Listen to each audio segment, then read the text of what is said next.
जय जगन्नाथ सांग माने वर्षर लास्ट ताल पिठा चलतु बनई ना जितेबाला आपण मैंने ताल घर को आणुवे से सब चेक करुवे ताल कौन आड़ू फाटी न फाटी से पोक हो जाए ये भाव में पोक चेक करवा जब पोक हो नाम बनइबा ये भाव में ताल को छड़ेकी कौन करवा ना भल भाव टे ठंडा पानी धोई ना जदि आप भाव में किसी जाली भली बासन थी तले किसी कड़े कि गहिरिया पात्र रखिकी भाव में जाली आम छड़ेबा देखो छड़ेले कौन हो पारु बढ़िया भाव सेपरेट होपर कौन करिया आम ताल जो माने से गोल गोल मंजी टाइप जोटा थाए से जो तालर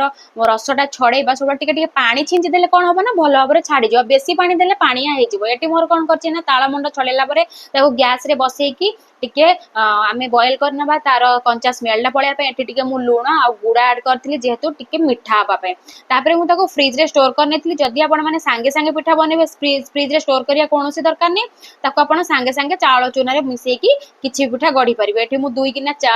ताल मंड आ गोटे गिना चाउल चूना नेकी पिठा बनैछि एई भली भाबरे मेजरमेंट रे बनेले पिठाटा भलो सॉफ्ट होबो मु एई भली भाबरे गोळेकी कोन करथिलान ताको आधा घंटे साइड रखी देतली तापर एठी देखंतु चाउल चूना सहित ताल मंड बढ़िया भाबरे मिक्स हो जाइछि एबे हमें पिठा बनैबा मु एठी एंडुरी पिठा बनैथिली आपण माने बीरी चाउल रो एंडुरी पिठा जेमति बनंती बा सेई टाइप रो किंतु कौन हम ना यहाँ चाउल चूना आउ ताल मुंड को लेकिन आम एंडुरी पिठा बनवा मु आगु